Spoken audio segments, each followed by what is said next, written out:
सत्संग जी, प्यार से कहना धन्यकार जी। हो रहे हैं कि कुछ खराब हमें बोल रहे हैं, तो बात वही कि हर किसी के अंदर जब ये परमात्मा दिखता है तो एक अच्छाइयों को ही भक्त उठाते हैं, किसी की कमियों को इस तरह संसार के आगे नहीं उछालते।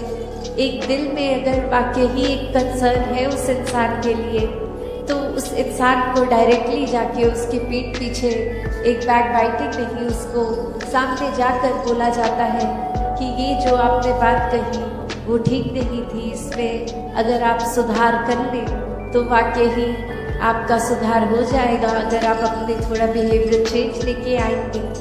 और फिर संत यही समझाते हैं कि बिहेवियर चेंजेस तो टेम्पररी फिर भी हो सकते हैं, कुछ देर की लर्निंग के लिए हो सकते हैं, फिर कभी और ये बिहेवियर वापस हो सकता है अग्रेसिव एंग्री। तो फिर कैसे हर समय के लिए एक मन को शांत रखना है, शीतल रखना है, मन में सहजता रखनी है, मन में सुकून का भाव रखना है, और एक तन मन धन हर रूप से, ये सामाजिक रूप से एक संदेश जो हमारे अंदर ये मिशन की आइडियोलॉजी वही एक हर एक तक पहुंचाई जाए। दातार हर एक पे कृपा करे कि हर कोई अपने जीवन में इस तरह सेवा करे, इतनी अनकंडीशनल सेवा हो कि रूप चाहे कोई भी मिल जाए, आज सेवा कैसी लगी है, कल कैसी, बस वो भाव पूर्णता से समर्पित भाव हो, वो फिर जीवन इस तरह भक्ति में हो कि फिर संगत के लिए एक दिल दिमाग सभी का हर एक के लिए कि किसी को कोई नुकसान ना पहुँचे, हर किसी के लिए एक बरकतें हों, एक दिल हर किसी के लिए पिघलता हो, एक ऐसा सेवक का भी जीवन जो आज चाचा प्रताप सिंह जी का भी जिक्र, तो ऐसा ही सेवा का भाव उनके मन में भी और पूरे परिवार ने भी अभी जो अरदास करी कि ऐसे मिशन में भी एक समर्पित रूप की सेवा अर्पण करते हुए आज भी परिवारों में भक्ति का माहौल एक जो बरकरार है, आगे भी ऐसे बढ़ते चले जाएं, तो दातार हर किसी पे कृपा करे। तो भक्तों ने हमेशा वो अच्छाई की ओर ही रुख करना सिखाया है कि परिस्थिति अगर इस परमात्मा ने दी है तो अच्छी ही होगी। एक अगर उस परिस्थिति को अच्छा नहीं समझ रहे हम, तो वो हमारी कमी है। इस परमात्मा ने तो पूर्ण किया है इस परिस्थिति को भी। जब इस परमात्मा ने हमको जो कुछ दिया वो परमात्मा का जो दान है, तो ये परमात्मा जहाँ पूरा है तो परमात्मा की दी हुई हर परिस्थिति भी पूर्ण है। फर्क सिर्फ हमारे नजरिए का होता है कि उसको हम किस तरह देख रहे हैं, उस परिस्थिति में से हम निचोड़ क्या निकाल रहे हैं, उससे सिखलाई क्या निकाल रहे हैं। क्या हम सिर्फ हमारे अनुसार कुछ नहीं हुआ तो उसके वजह से इस परमात्मा को ही कोस रहे हैं, या ये भी मान रहे हैं कि ये ही हमारे लिए बेस्ट है और कैसे इसमें वरदान छुपा हुआ है। तो एक ये नजरिया भक्तों ने हमेशा से जो जिया कि आध्यात्मिक पहलू अपना हर किसी ने जहाँ एक बहुत ही उस नजरिए का बनाना है कि जीवन में ये शरीर मिला है, ये मटेरियलिस्टिक वस्तुएं मिली हैं, घर बार रिश्तेदारी बहुत कुछ मिला है, तो क्या इसी में पूरा समय रहकर इस परमात्मा के लिए समय नहीं निकालना, या फिर एक चुनाव अपना है कि इस परमात्मा के प्यार के रंग में ऐसे रंगे जाएं कि कोई दुनियावी रंग फिर छू नहीं सकता। ये पक्के का रंग, ये एक हर समय रहने वाला रंग, और इस रंग को जिसने भी अपने ऊपर लगाया वो हमेशा के लिए आनंदित हो गए। एक जीवन हर समय के लिए झूम झूम के जिया गया, और ये चेतनता ब्रह्म ज्ञान से जहाँ एक ये स्पिरिचुअल लाइफ में तो हर समय ये बहुत ही अच्छा माध्यम है टूल। पर एक और बात भी देखी जाए कि अगर हम कोई दुनियावी कोई मटेरियलिस्टिक अपनी रिस्पॉन्सिबिलिटी कोई काम काज भी कर रहे हैं, कुछ भी कर रहे हैं, तो उसमें भी चेतनता होनी बहुत जरूरी होती है। चाहे वो अक्सर छोटा सा एग्जाम्पल ड्राइविंग का भी कि सड़क पे होते हैं तो अक्सर वही पंक्ति बार बार नजरों के आगे आती है कि सावधानी हटी दुर्घटना घटी। तो ये हर समय चेतनता की बात है कि कहाँ पे हैं हम इस समय, वो एक एक पल का हमें होश वो खबर उस पल में ही रहें, वरना तो सोच एक सेकंड लगता है इधर उधर भागने में, ध्यान भटकने में। तो कैसे जहाँ उपस्थित है शरीर वहाँ मन को भी उपस्थित रखना है और ये चेतनता हर समय की जीवन में हो। तो फिर बात वही आती है जहाँ से हर बात की ही शुरुआत है, ये परमात्मा, ये निराकार, ये जो बेरंगा है, इसके एहसास में हर समय रहना एक पॉसिबल है। एक हर एक पल इसी के एहसास में जीना संभव है और ये कोई बहुत कल्पना की कोई किताबी बातें नहीं है। हर कार्य करते हुए इसके ही एहसास में अगर रहा जाए तो ये परमात्मा हमारे जीवन में और गहराई से उतरता है। कैसे फिर जहाँ बात अभी जिक्र भी अहंकार का हुआ कि कैसे फिर मन हमारा अक्सर इतना ज्यादा, किसी ने थोड़ी तारीफ क्या कर दी, वो ही बात में इतना अपने आप को श्रेष्ठ मानते हुए एक ऐसी विचारधारा के अंतर्गत रोज जीना उठना खाना बैठना शुरू कि अब हमसे श्रेष्ठ तो कोई नहीं। हर एक जीवन में हमने सोसाइटी में कुछ मान सम्मान पा भी लिया तो वो मान सम्मान एक किसी तरह की अपनी ही अहंकार का कारण बने नहीं। जहाँ जिस रूप में भी हम जीवन में प्लेस्ड हैं वो हमारे लिए अहंकार का कारण नहीं, विनम्रता का कारण होना चाहिए। अपने दायरे में बहुत नाम कमा लिया है, एक हमारा कुछ औहदा कुछ रिस्पेक्ट बन गई है, एक तरह के हम सेलिब्रिटी बन गए हैं, कुछ दो चार लोग हमें जान गए हैं, तो ये एक इम्पोर्टेंट होने का अहंकार या कोई और तरह का अहंकार ये मन में घर कर लेता है। तो ये सारी चीजें सिर्फ इस्तेमाल के लिए और साथ में एक प्रभाव समाज पे भी इस तरह रहे भक्तों का शुरू से ही कि अपना भी कल्याण है और उनका भी कल्याण है। कोई भी काम भक्त किसी भी समय एक सेल्फिश होके सिर्फ अपने लिए नहीं करते। भक्तों को तो यही मन में होता है कि हर एक के दिल में ठंडक पहुंचे, हर एक के दिल में एक आराम हो, हर किसी के लिए एक भाव शुद्ध, हर एक कोई परमात्मा का ही रूप तो बहुत ही पूजनीय। किसी को भी भक्तों ने कभी चोट नहीं पहुंचाई, किया हो ना किया हो, उस टाइम हम अपने दिमाग को, इस चेतनता को, ये रैशनल को भी नहीं एक सामने रखते, बस हमने सोच लिया तो हकीकत ही बन गई वो हमारी। तो अक्सर संसार में इंसान अपने बहुत सारे ऐसे सत्य बना लेता है, तो कैसे वो सच्चाई हमने सोच ली, वो कल्पना कर ली, तो वो एक हमारा ही नजरिया, वो माय वे और द हाईवे वाली बात कि जो मेरे सोच है वही सही है, औरों की राय मैटर नहीं करती, औरों का तरीका मैटर नहीं करता। तो ऐसी सोच अगर है तो हमारी ग्रोथ कहाँ है उसमें। एक जीवन को फिर हमने इतना ही अपने आप अपनी ईगो से भर लिया, अपनी सोच से, अपने माइंडसेट को ही एक सही मानकर, तो कैसे इस जीवन में जब जिएंगे तो वो माया रूप यहाँ पे हावी होगा। क्योंकि when we are so full of ourselves तो हम लर्निंग कहाँ से करेंगे, जबकि इस निराकार, इस दातार ने तो हर जगह इस कण कण से शिक्षा लेने का एक रूप दिया है।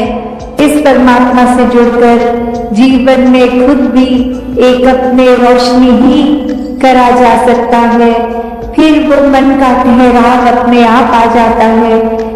तो भाव वही कि संत जो होते हैं उनको फिर एक दुनियावी माहौल कैसा भी हो, एक आरामदायक हो ना हो, फिर भी एक संत तो उस दुनियावी माहौल में रहते हुए भी उस दुनियावी माहौल से ऊपर ही रहते हैं। एक आनंद की अवस्था में हर स्थिति में खुद को एडजस्ट करते हुए कि एक जहाँ स्थिति जो है उसको अगर वो सही भी करनी है तो उसमें प्रयत्न करना है, एक अपने दुनियावी रूप में अचीवमेंट सपने बनाकर उस तरफ चलना है। पर अगर परमात्मा को मंजूर नहीं और वो एक कार्य उस तरह से ना हो जैसा सोचा रखा है तो भी एक परमात्मा को कोसते नहीं है भक्त, एक परमात्मा को शुक्राने भाव से यही मन के भाव रखते हैं कि इसी में ही भलाई होगी, इसलिए ये कार्य हम जैसे चाहते थे वैसे नहीं हो पाया।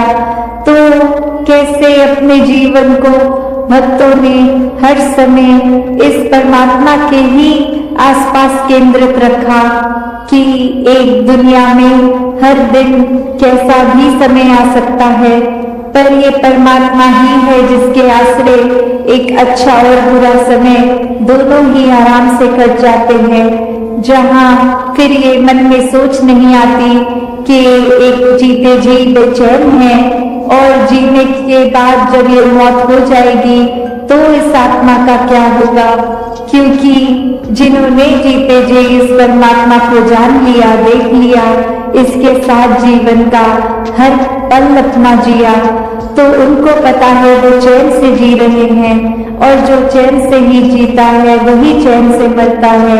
और कैसे ये आत्मा को जीते जी जहाँ चैन मिल गया, अपनी असली घर का पता चल गया। एक क्या है ये आत्मा, वाक्य में सिर्फ शरीर नहीं है, एक आत्मा तो इस परमात्मा का अंश है।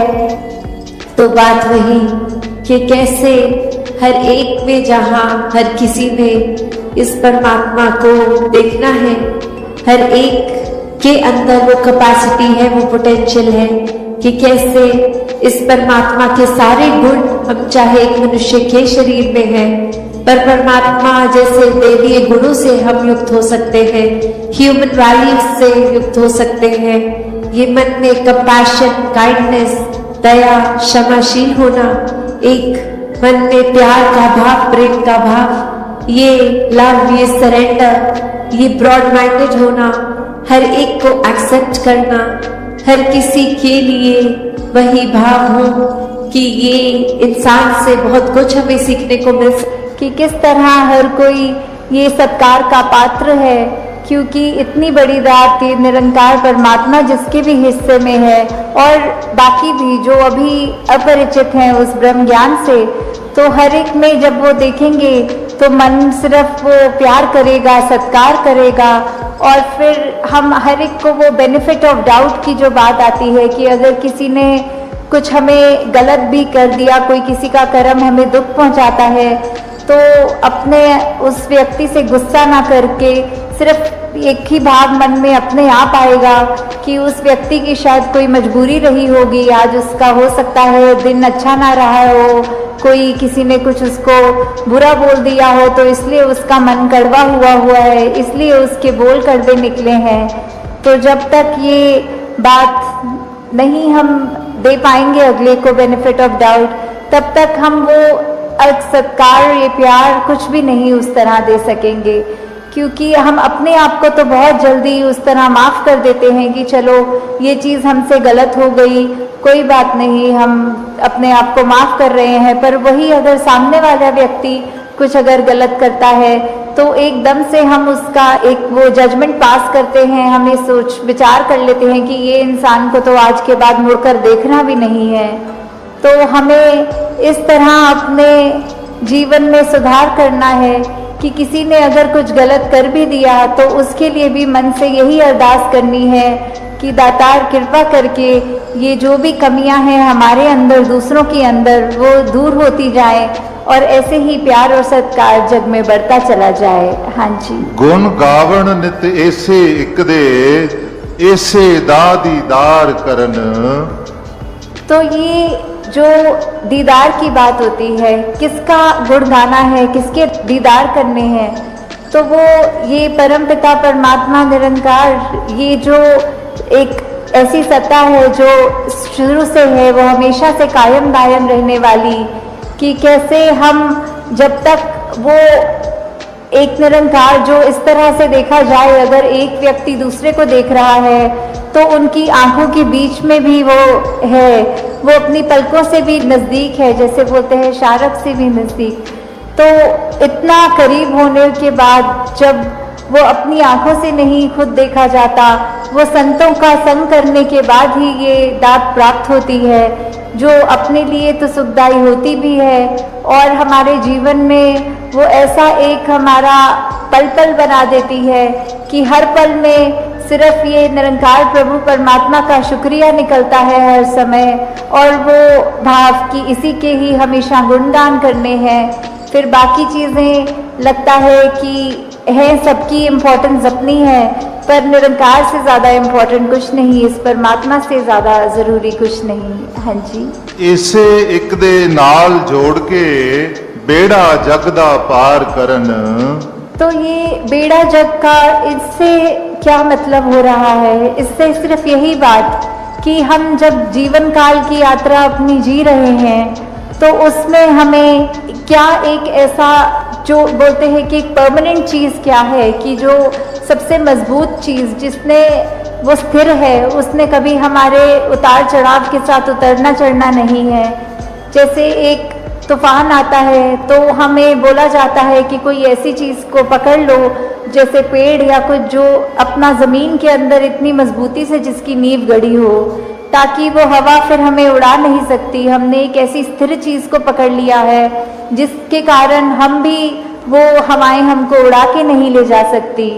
तो ऐसे ही जीवन में हम अपने जीवन को तब तक अपना अच्छे से जीवन जी सकेंगे जब तक हम ये निरंकार के साथ अपने मन से ना जुड़े, तब तक वो एक जीवन भी हमारे उतार चढ़ावों के साथ फिर उथल पुथल मचाता है मन में।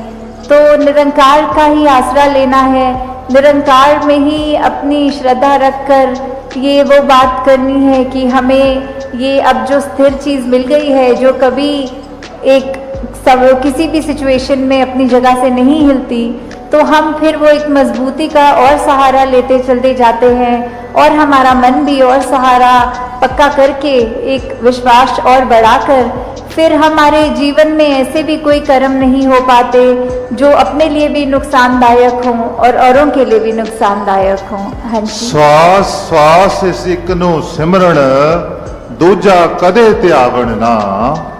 तो फिर जब एक ये लगन लग जाती है निरंकार के साथ, ये अपने इसको हम हर पल अपने जहन में, अपने ऐसे कर्मों में, अपने भावों में पल पल, वो हमें पता भी नहीं लगता कि जिस तरह सांस लेना होता है उसके लिए कोई खास समय अलग से नहीं निकलता, कुछ भी करते हुए हम वो श्वास लेते हैं, वैसे ही ये निरंकार का एहसास हमारे मुख से उस तरह कभी तो शब्द रूप में भी सिमरन निकलता है और कभी अगर कोई अन्य काम में व्यस्त हो तो भी वो एक लिव जुड़ी जिसको बोलते हैं निरंकार के साथ।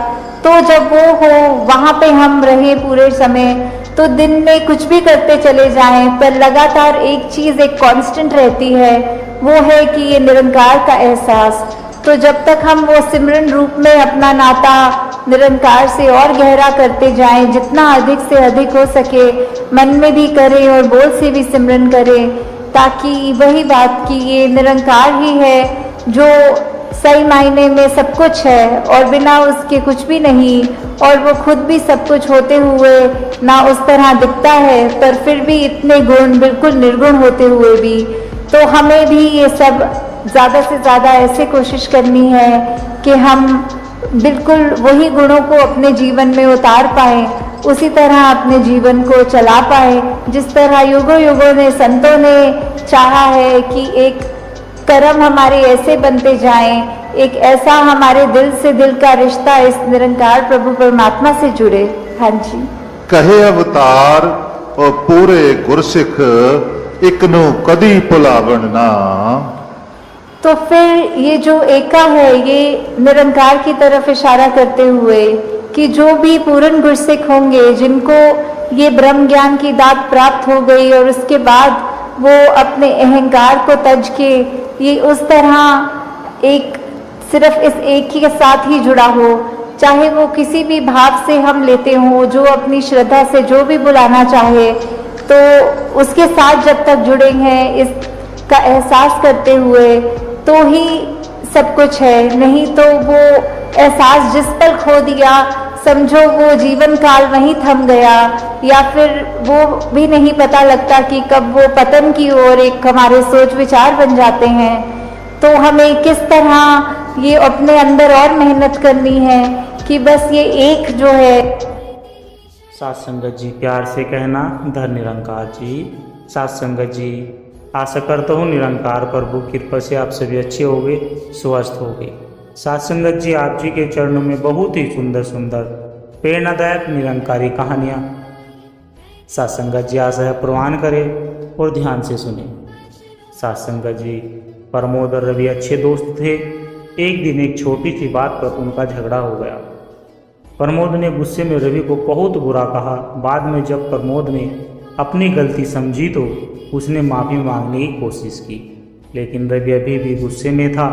कुछ समय के बाद रवि को एक बहुत बड़ी मुश्किल पड़ गई। साथ संगत जी प्रमोद ने बिना सोचे समझे उसका साथ दिया और उसकी मदद की।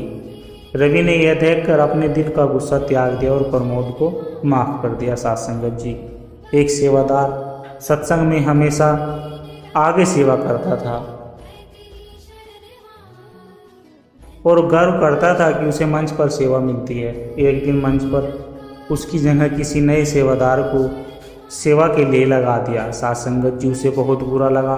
उसने सोचा कि अब वह सेवा नहीं करेगा। साथ संगत जी उसी रात में उसने स्वप्न देखा कि एक विशाल मंदिर में अकेला खड़ा है और प्रभु की आवाज़ आ रही है कि जो सेवा को सम्मान समझे वह सेवा नहीं करता, वह सम्मान चाहता है। सच्चा सेवक तो वह है जो हर हाल में सेवा करता है, चाहे दिखे या ना दिखे। साथ संगत जी सुबह उठते ही वह दौड़कर सत्संग पहुंचा, जहाँ जरूरत थी बिना कुछ कहे सेवा करने लगा। साथ संगत जी जो सेवा मिलती उस सेवा को स्वीकार करता और खुशी खुशी करता। साथ संगत जी अब उसका चेहरा पहले से ज़्यादा शांत और संतुष्ट था। साथ संगत जी कहने का भाव यही है कि सेवा का मूल्य उसके दिखावे में नहीं होता, बल्कि उस भावना में होता है जिसमें वह की जाती है। गांव के एक बुजुर्ग संत रोज सत्संग में आते थे। साथ संगत जी लेकिन उनका ध्यान प्रवचन में कम और लोगों पर ज़्यादा होता था। लोग कहते थे कि यह तो बस उपस्थिति दर्ज कराने आते हैं, टाइम पास करने आते हैं, लेकिन वे चुपचाप सुनते रहते थे। साथ संगत जी एक शाम सत्संग स्थल पर बिजली चली गई।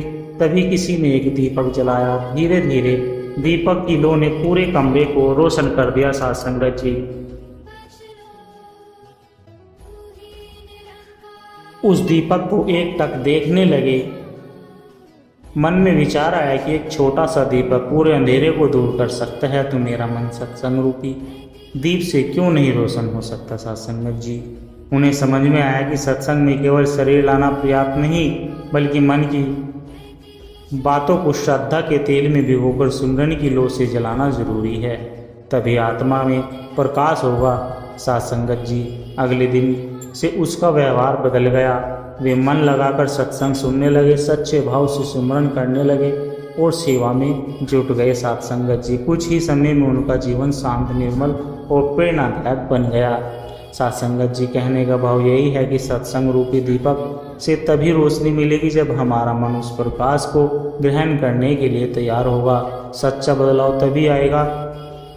धरती फटे, मेघ मिले, कपड़ा फटे, डोर तन फटे की औषधि मन फटे नहीं ठोर। साथ संगत जी कहने का भाव है कि जब धरती फटने लगे अर्थात दरारें पड़ जाती है, तो मेघों द्वारा जल बरसने पर दरारें बंद हो जाती है और वस्त्र फट जाते हैं तो सिलाई करने पर जुड़ जाते हैं और चोट लगने पर तन में दवाई का लेप किया जाता है जिससे शरीर का घाव ठीक हो जाता है, किंतु मन के फटने पर कोई औषधि या कोई उपाय कारगर सिद्ध नहीं होता साध संगत जी। इसलिए प्रयास रहे कि हमारी वाणी से किसी को ठोस न लगे। साध संगत जी, अजय को सत्संग से कोई मतलब नहीं था। वह सोचता था कि सत्संग समय की बर्बादी है। एक दिन पड़ोसी ने जबरदस्ती उसे सत्संग में ले गए। वहाँ विचार चल रहे थे कि जिनका मन टूट गया है वे संगत में जुड़कर फिर से इंसान बन सकते हैं। साध संगत जी, इस विचार को सुनकर अजय की आंखों में आंसू आ गए, क्योंकि उनकी जिंदगी भी वाकई में बिखरी पड़ी हुई थी। उनकी नौकरी चली गई थी, परिवार से दूरी बन गई थी। उसने सत्संग के बाद नाम लिया और नियमित आने लगा। साध संगत जी, 6 महीनों में उसने एक नई नौकरी प्राप्त कर ली। उसके घर परिवार के संबंध सुधर गए। वह खुद हैरान था साध संगत जी की बस विचार सुनकर ही जिंदगी बदल गई। साध संगत जी, कहने का भाव यह है कि सत्संग आए हुए विचार कब हमारी वाणी बदल देते हैं वह हमें भी पता नहीं चलता। सत्संग वह दरबार है जहाँ हारे हुए फिर से खड़े हो जाते हैं। साध संगत जी, हम अक्सर सुनते हैं कि पहले भक्ति करने के लिए बहुत से तप त्याग करने पड़ते थे। संत महात्मा भक्ति करने के लिए जंगलों में एकांतवास में जाते थे और उन्हें काफ़ी कष्टों का सामना भी करना पड़ता था। साध संगत जी, तब जाकर उन्हें प्रभु परमात्मा का बोध होता था। हमें तो सहज रूप में निरंकार प्रभु परमात्मा के दर्शन हो गए साध संगत जी, क्योंकि हम भाग्यशाली हैं। साध संगत जी, हमें इस रहमत की हमेशा कद्र करनी चाहिए। साध संगत जी, मनदीप लद्दाख में तैनात था। एक रात पोस्ट पर अकेले था। तेज बर्फबारी और ठंड से उसका शरीर सूखने पड़ गया था। उसे लगने लगा कि शायद अब सुबह नहीं देख पाएगा। तभी उसे याद आया कि जब कोई न हो तब निरंकार साथ होता है। साध संगत जी, उसने धीरे धीरे सुमरन करना शुरू कर दिया। साध संगत जी, सुबह जब जवान पहुँचे तो उन्होंने देखा कि मनदीप अभी भी जीवित था, जबकि वहाँ का तापमान -1 डिग्री सेंटीग्रेड हो चुका था। साध संगत जी, कहने का भाव यही है कि जहाँ कोई नहीं होता वहाँ निरंकार की शक्तियाँ होती है और वह हमें बचाती है। साध संगत जी, अंजलि परीक्षा में बार बार असफल हो रही थी। समाज और परिवार की बातें उसे भीतर से तोड़ चुकी थी। एक दिन आत्महत्या के इरादे से ट्रेन के ट्रैक पर बैठ गई। उसी वक्त सत्संग की रिकॉर्डिंग से सतगुरु बाबा हरदेव सिंह जी महाराज के विचारों में आपने फरमाया था कि जीवन भगवान का दिया हुआ मूल्य उपहार है। नाम में शक्ति है जो हर हार को जीत बना सकती है। साध संगत जी, वह रिकॉर्डिंग को सुनकर फूट फूट कर रोने लगी और वहीं बैठकर सिमरन भी करने लगी। साध संगत जी, उस दिन के बाद उसने नाम को जीवन का सहारा बना लिया और अगले ही वर्ष अंजलि टॉपर बनी। साध संगत जी, कहने का भाव यही है कि सुमरन केवल जान नहीं बचाता बल्कि जीवन का मार्ग भी दिखाता है। साध संगत जी, गांव की एक महिला वर्षों से सत्संग में आती थी। वह समय पर पहुंचती, ध्यान से संतों की वाणी भी सुनती, पर मन में एक बात हमेशा उसके खटकती रहती थी कि क्या सच में यह ब्रह्म ज्ञान है? क्या निरंकार की अनुभूति हो सकती है? साध संगत जी, एक दिन सत्संग में एक संत ने कहा कि ब्रह्म ज्ञान सूरज की तरह है, लेकिन देखने की नियत आँखों में होनी चाहिए। अगर आंखें बंद हो तो सूरज भी नहीं दिखाई देता। साध संगत जी, महिला को लगा यह सब उसी के लिए कहा जा रहा हो। कुछ दिनों के बाद उसने सच्चे मन से सुमरन करना शुरू कर दिया। वह पहले भी नाम लेती थी, लेकिन अब वह श्रद्धा के साथ नाम ले रही थी। साध संगत जी, कुछ ही हफ्तों में उसका मन बदलने लगा। उसका मन शांत, प्रसन्न और आत्मविश्वास से भरा हुआ था। साध संगत जी, अब वह खुद कहती थी कि निरंकार को महसूस करना कठिन नहीं। अगर मन में विश्वास हो तो जो केवल तर्क करता है वह सत्य से दूर हो जाता है, लेकिन जो श्रद्धा से जुड़े रहते हैं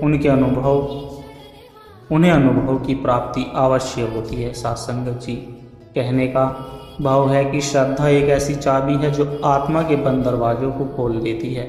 सच्चा अनुभव केवल उसी को होता है जो संदेह छोड़कर समर्पण करता है। साथ संगत जी, एक महिला सत्संग में हर रोज आती पर अंदर से दुखी रहती थी। किसी ने पूछा क्यों परेशान हो इतना? साथ संगत जी वह बोली, मेरे भाई ने मुझे अपमानित किया है, मैं उसे कभी माफ़ नहीं कर सकती। साथ संगत जी, एक संत ने कहा तो तुम हर बार सत्संग में आकर भी अपने मन का बोझ लेकर ही जाती हो। महिला चुप हो गई। संत बोले, माफ़ करना किसी और को नहीं, खुद को मुक्त करना है। महिला ने रोते हुए भाई को फ़ोन किया, मैंने तुम्हें माफ़ कर दिया।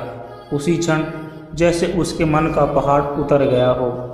सत्संगत जी, कहने का भाव है कि क्षमा किसी का उपकार नहीं, क्षमा किसी पर उपकार नहीं, अपने मन को शुद्ध करने का उपाय है। सत्संगत जी, प्रकाश अपने ऑफिस में दूसरों से अलग थलग रहता था। वह किसी से हंसकर बात नहीं करता था। उसके सहकर्मी सोचते थे कि वह घमंडी है, लेकिन राकेश जो सत्संगी था उसने प्रकाश से बिना किसी अपेक्षा के प्रेम पूर्वक व्यवहार करना शुरू कर दिया। सत्संगत जी, रोज उसे नाश्ते पर कौशलता से पूछना, उसका हाल चाल पूछना और कभी कभी चाय के लिए बुलाना।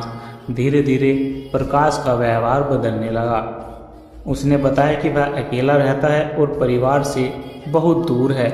राकेश ने सत्संगत जी से सत्संग में आने के लिए कहा। जब प्रकाश सत्संग में गया तो उसने पहली बार परिवार जैसा अपनापन महसूस किया।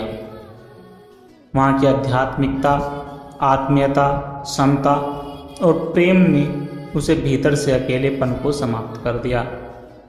सत्संगत जी, उसने कहा, आज पहली बार ऐसा लग रहा है कि मैं भी किसी का हूँ। सत्संगत जी, प्रेम और मिलवर्तन से ही जीवन में अपनापन आता है। सत्संगत जी, निरंकार का ज्ञान हमें सिखाता है कि हम सब एक ही परमात्मा के संतान हैं, कोई यहाँ अपना या पराया नहीं। सत्संगत जी, राज और विकास एक कॉलोनी में रहते थे, लेकिन उनके विचार बहुत अलग अलग थे। एक बार कॉलोनी में जल व्यवस्था को लेकर विवाद हुआ। राज ने गुस्से में विकास पर आरोप लगाया जबकि विकास ने चुपचाप उसे सह लिया।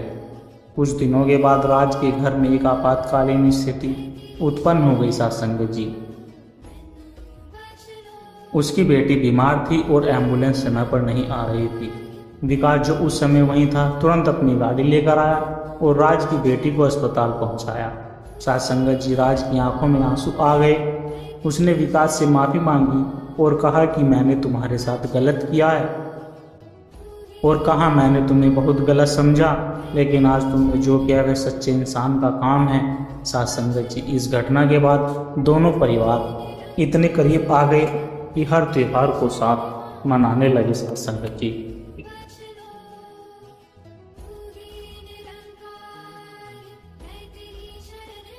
साथ रहने लगे। मोहल्ले में भी उनका प्रेम और सहयोग मिसाल बन गया। सत्संगत जी, कहने का भाव है कि प्यार और मिलवर्तन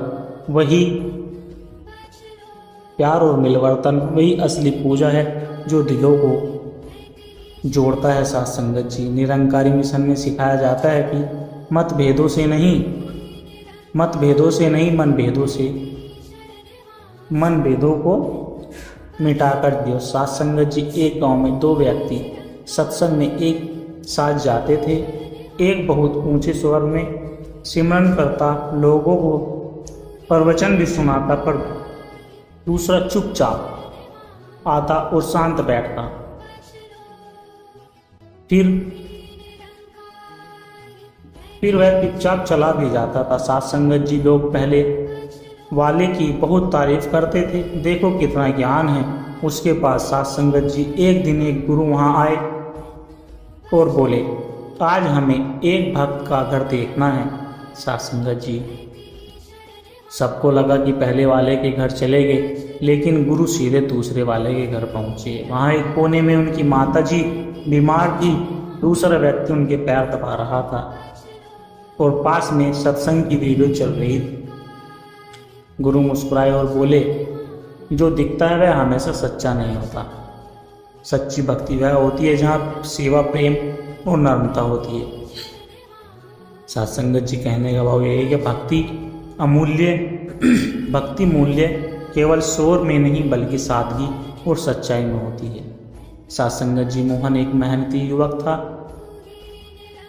जो बड़े शहर में रहता था।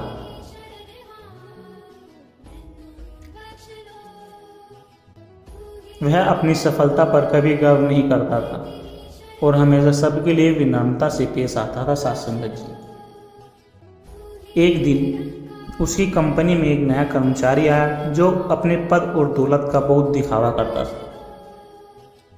मोहन को ताना मारा और अपने घमंड का इजहार किया। मोहन ने बिना गुस्से किए शांति से उसकी बात सुनी और विनम्रता से जवाब दिया। सत्संगत जी उसकी अशांति और शिष्टता देखकर वह नया कर्मचारी धीरे धीरे बदलने लगा। सत्संगत जी उसने समझा असली सहनशीलता घमंड में नहीं बल्कि विनम्रता और समझदारी में होती है। सत्संगत जी मोहन की यह विनम्रता न केवल उसके सहकर्मियों के दिल जीत लिए बल्कि उसके काम की भी प्रशंसा हुई। उसका व्यवहार लोगों के लिए प्रेरणा बनता गया। सत्संगत जी विनम्रता से बड़ा कोई गहना नहीं। सत्संग हमें यह भी सिखाता है कि शांति और सम्मान से भरा व्यवहार ही सच्ची सहनशीलता होती है। सत्संगत जी अजय और मोहन बचपन के दोस्त थे। एक दिन छोटी सी बात पर वे आपस में झगड़ गए। मोहन ने अजय की बात गलत समझकर गुस्सा कर लिया। अजय ने माफ़ी मांगी। सत्संगत जी पर मोहन दिल में गुस्सा लिए रहा। सत्संगत जी कुछ दिनों के बाद मोहन बीमार पड़ गया। अजय ने बिना किसी स्वार्थ के उसकी सेवा की, उसका ख्याल रखा। इस देखभाल ने मोहन के दिल को छू लिया। उसने अपने गुस्से को त्यागा और अजय को दिल से क्षमा कर दिया। सत्संगत जी दोनों की दोस्ती पहले से भी मजबूत हो गई। सत्संगत जी इस घटना ने उन्हें सिखाया कि क्षमा से बड़ा कोई धर्म नहीं। जब हम सच्चे मन से क्षमा करते हैं तो हमारा मन शांत और आत्मा निर्मल हो जाती है। सत्संगत जी क्षमा से मन पवित्र होता है और रिश्ते मजबूत बनते हैं। सत्संगत जी हमें सत्संग में सिखाया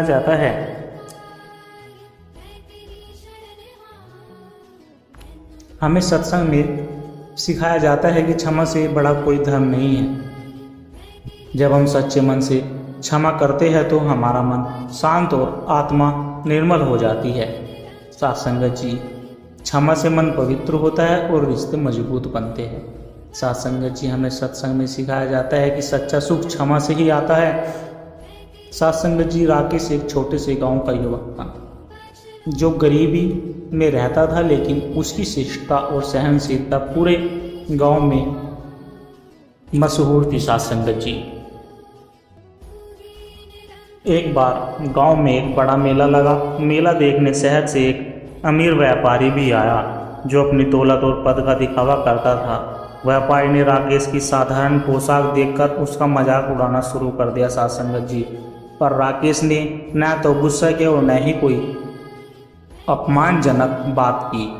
उसने सम्मान और शांति से व्यापारी से बात की। कुछ ही देर बाद व्यापारी ने महसूस किया कि असली महानता दौलत या पद में नहीं बल्कि व्यवहार और मन की शुद्धता में होती है।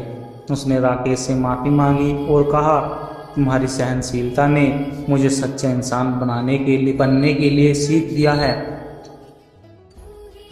कुछ दिन से दोनों की दोस्ती हो गई। सत्संगत जी कहने का भाव यही है कि सहनशीलता का मतलब है विनम्रता, शांति और सम्मान। सत्संगत जी सत्संग में हम जाते हैं, सीखते हैं कि सच्ची महानता हमारे दिल और आचरण में होता है, न कि बाहरी दिखावे में। डॉक्टर कपूर हर दिन जीवन और मृत्यु से जूझ रहे थे पर अंदर बेचैनी रहती थी। एक रोगी की माँ ने कहा, डॉक्टर साहब कभी सत्संग में आइए, वहाँ शांति मिलेगी। सत्संगत जी के हफ्तों के बाद वह सत्संग में पहुँचे।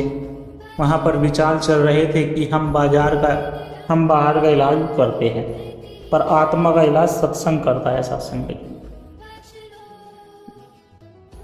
सत्संगत जी डॉक्टर को पहली बार एहसास हुआ कि मैं तो अपने अंदर से ही बीमार हूँ। साथ संगत जी, उस दिन से उसने सिमरन सेवा करना शुरू कर दी। अब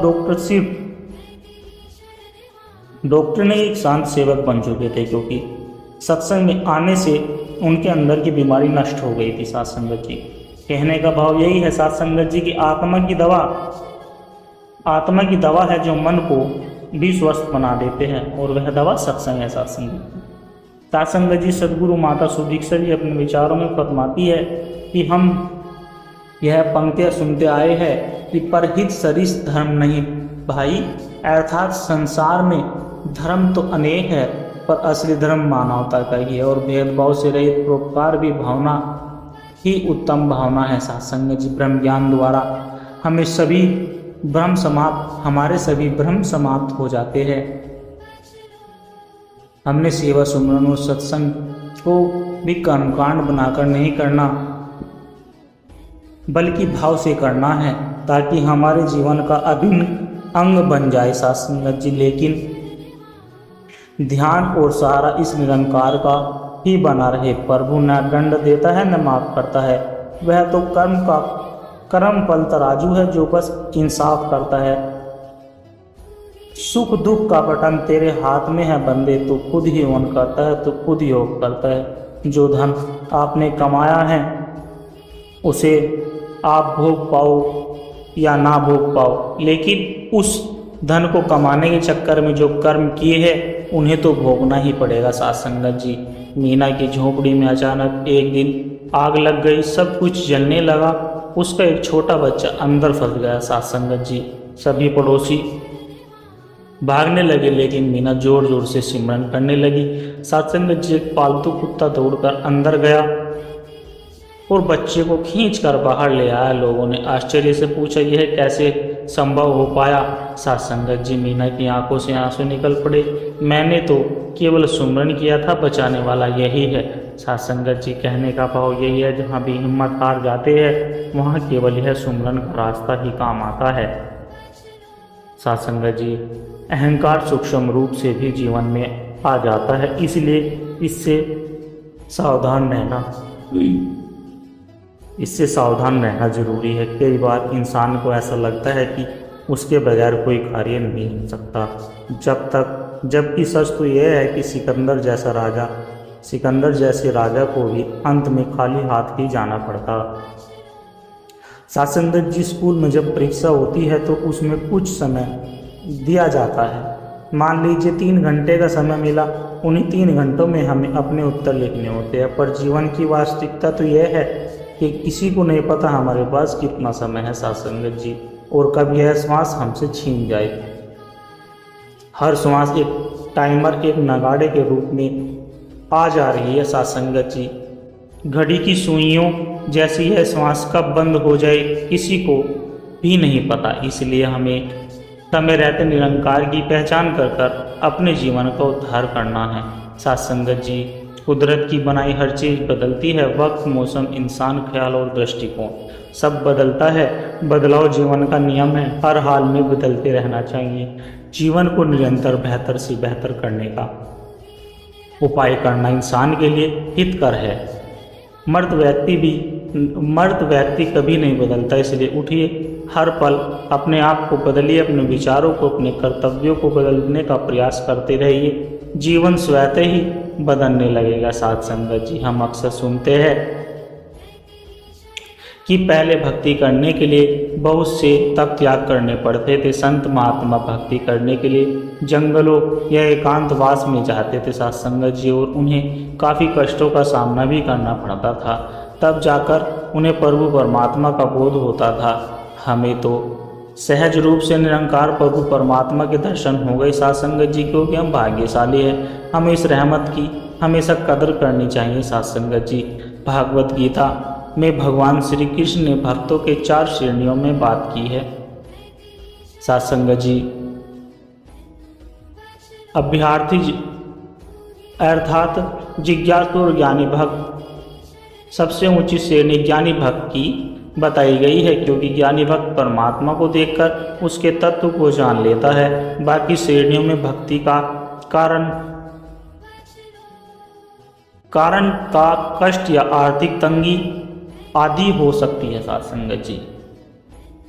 इस जीवन यात्रा में जब मन में यह विचार आता है कि क्या हम निरंकार को जान सकते हैं और इसे जानने के लिए मन में जिज्ञासा जागती है, तब हम संतों के संग से self realisation through God realisation अर्थात ब्रह्म ज्ञान द्वारा आत्मबोध के मार्ग पर चल पड़ते हैं। नहीं है दूरी प्रभु से कोई, बस अज्ञान की दूरी है। प्रभु से दूरी बनाती तुझको तेरी ही मगरूरी है।